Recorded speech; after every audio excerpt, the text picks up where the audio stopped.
Yo, what is up guys? In this quick and short tutorial, I'm going to be showing you how you can see your archived stories on Instagram. So let's just get straight into it. I'm going to open up Instagram real quickly, and when you open up the app, you'll be on your home feed. Then what you want to do is you want to tap on the set on your profile icon at the bottom right hand corner. That'll take you to your profile, and then what you want to do is tap on these three horizontal stripes at the top right hand corner. That'll open up a menu, and then you have a couple of options. You have settings, and then the second option there is archive. That's the one that we want to select. So select archive, and then this is going to show you your archive. Now you'll notice at the top it says posts archive.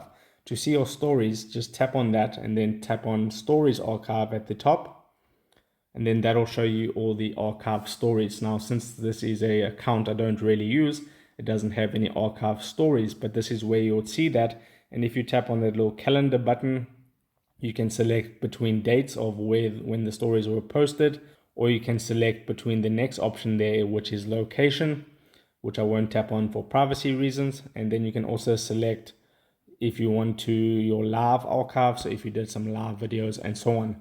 So that's the process. If this video helped you out, don't forget to drop a like onto it and subscribe for more, and I'll catch you in the next video. Take care.